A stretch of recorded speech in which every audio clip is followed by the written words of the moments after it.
Hello, this is Scottish Independence Podcast episode number 107, and this time I've not got one guest for you, I've got two, and they're probably the two foremost political cartoonists working in Scotland at the moment. I've got Chris Cairns and Greg Moodie. I'm sure you've seen their work on Wings Over Scotland or on Bella Caledonia, and even in the National and many, many other places. And they've both got projects that are just out or just coming out. So we talked about their new projects, and we also talked about how they see the political scene in Scotland at the moment. We also talked about how they got into that line of work and what keeps them going in doing it. So yeah, we'll go to the conversation and I'll have a wee word with you at the end. Hi Chris, hi Greg, how's it going? Good, thanks. Brilliant, cheers. Yeah, I mean, I've been trolling to get the two of you on for a long time separately, and then all of a sudden, boom, two of you at once. It's quite lucky. You're a really bad troll as well. Yeah, cartoonists are like buses. So I suppose we should start with this revelation, because it was just by luck that the two of you happened to be in the same house at the same time when we're recording this interview. Are you two long-standing friends, or is this a new thing, or are you working on something together? I wouldn't even say we were friends. No. Really, we don't even like each other. And we don't like each other's drawings either. No, this is business only. Yeah, it really is. Yeah, no, I've Greg is a shameless self-promoter, but he's also quite good at promoting other people. So, and since I'm so shy and retiring, and I'm the nice guy, I was going to say I roped in Greg to publish a book of mine later on this year, but in fact he volunteered. He stuck his foot in the door. I said, well, okay. Well, I think what happened was that I suspected that Chris was one of these cartoonists who, just like to sit in a room and draw. So rather than actually go out and go to the bother of creating a book and then promoting it and doing all that stuff. So I think I just asked Chris, is that the case? And he said, yeah, that's pretty much it. So, well, after I had gone all red and stared at my feet and mumbled for a bit, yes. Yes, that's the short answer is, there's a book of cartoons coming out later on this year.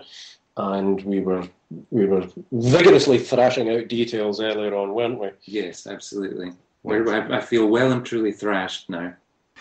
And but I also believe you've got something coming out, Greg. Yeah, no, I have just put out a second book. It's been out now for a month, and that's the Election Dissection, which is a book of cartoons from the referendum period up until the just after the May 7th election, and it's a kind of weird chronology of the bizarre things that have been going on in Scotland and the UK over that 8-9 month period. We'll come round to the more recent events, but one of the things I would like to ask both of you first, I think I'll start with Chris and then we'll move to Greg, but it's the same question. Which came first for you? Was it the artwork or the politics?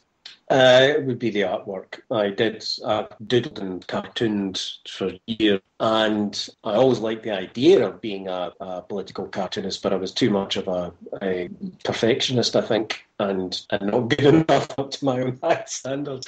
That for a long time, all I did was just experiment with various different styles for gag cartoons, single gag cartoons, as New Yorker style. But then what happened when the independence referendum really kicked off and things started getting quite ugly, and I got more engaged in politics than I had before, simply because I was getting seriously outraged at what was going on and the misrepresentation of the Yes movement that I started doing. I said, to hell with this, and I really pushed myself to come up with political cartoons. And I would be fair to say that the style is still evolving, because I've used the last couple of years to experiment as I've carried on. It's got a bit to go, yeah, as well. Yeah, we're sitting here in my office looking at a wall that I've got various examples over the last couple of years, and patchy would be a good a good description of what we're going on anyway. And Greg, what was it for you? Were you always interested in politics, or was it a similar story to Chris? It was similar, except that during the referendum, like about a couple of years before the actual vote, I've been writing political satire pieces, just little comic pieces about the characters involved. And it was only I'd always cartooned before that, but not political cartoons. And then it was only when somebody said, "By the way, we've got way too much writing on this subject, and there's basically hardly any visual work going on here. There's no visual satire, no political art." And I thought, geez, well, okay, well that's something I can definitely help to put right. So it was really just a way of bringing colour into this pretty drab debate that had been going on. I mean, it certainly livened up a good deal after a while, but like I'm talking about a couple of years before the referendum, it was really, really flat. So yeah, it's sort of same as Chris, but not really at all. Same but different. Yeah, because you both mentioned the referendum as the catalyst for making you get involved with doing political cartoons. But also there's an interesting thing there in you that a lot of people said that there wasn't a lot of humour involved in the referendum campaign at the beginning.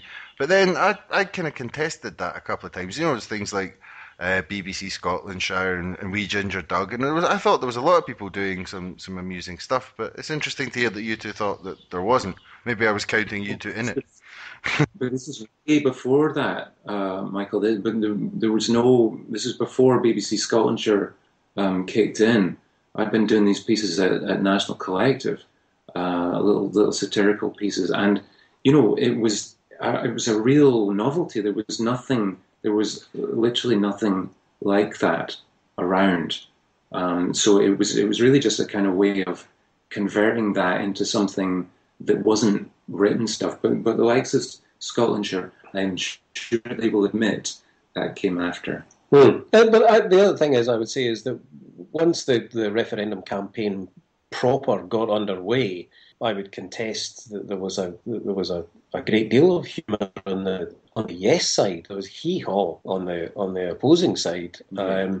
You know, they took their lead from Dr. Doom, who was in charge of the whole thing, and they were a miserable bunch and very easy to take the piss out of as a result. But I mean, I don't want to go through it all, but you know, between the cartoonists and I was going to say Lady Gaga, what the hell's her name? Lady Alba. Lady Alba, and I mean, even the writings of Stuart Campbell and Wings and Wee Ginger Doug and various other people. You know, James and Jack and the News Shaft guys, you know, that loads of humour. I think we almost had a monopoly on it. Yeah, it's very hard to be the funny one when you're walking around going, no, we're all doomed. Yeah, true. Yeah. Well, they were funny, but they just didn't realise it. Aye. Maybe that was actually a brilliant campaign. It was this satirical genius that was so deep and so profound that nobody actually noticed it. I wouldn't give them credit for that, frankly.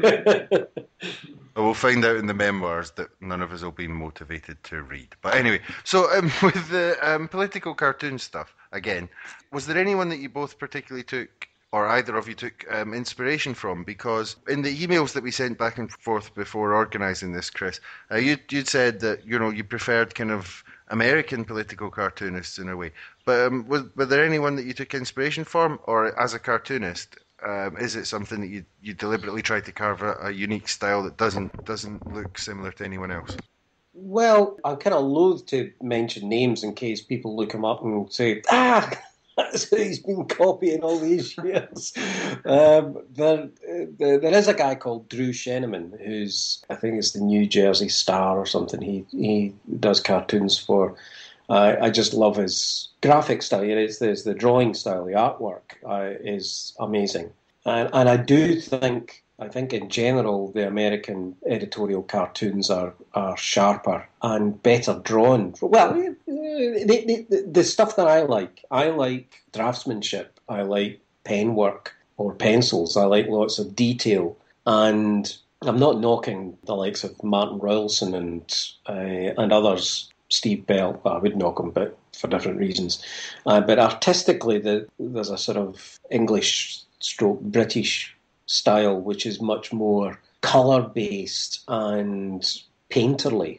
And the only exception to that would be Chris Riddell in The Observer, whose stuff I love artistically. So the long-winded version is that it's more to do with the artwork than I think. Well, I'll also say this: the punchlines, the points that they make are equally clean.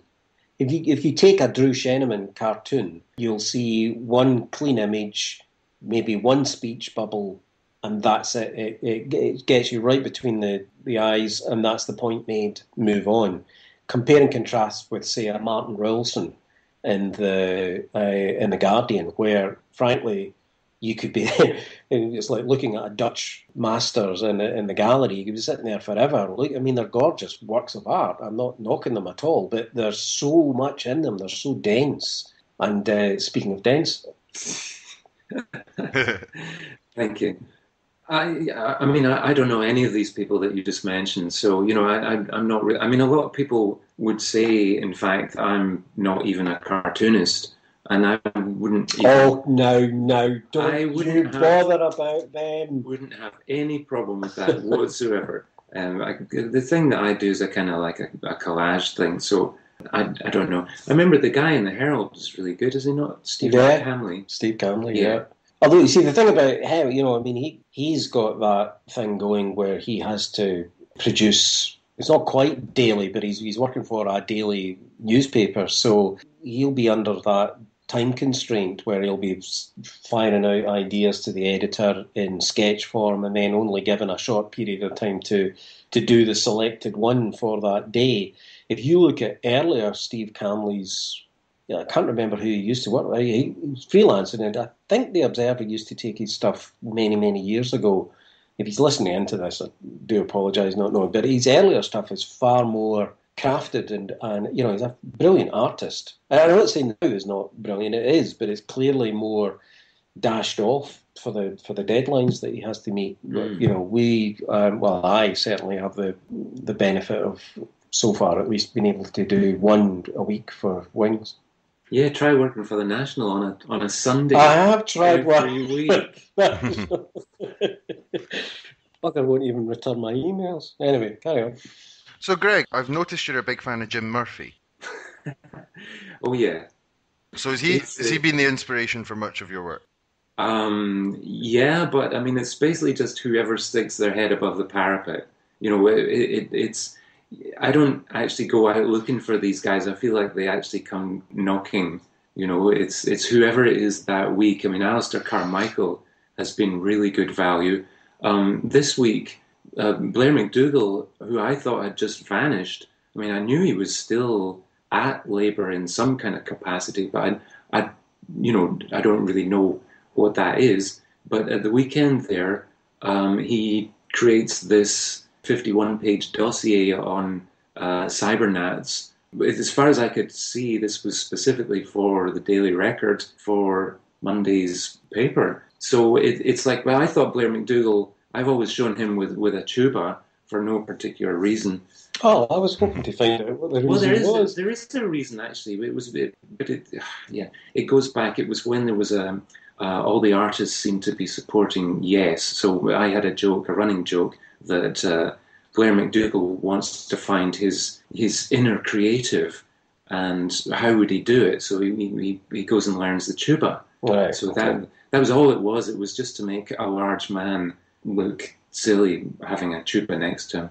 Okay. So yeah, Jim Murphy, just whoever it is. But I thought Blair McDougall had gone, and yet there he was at the weekend. So I was able to feature that on Monday's paper. Mm-hmm.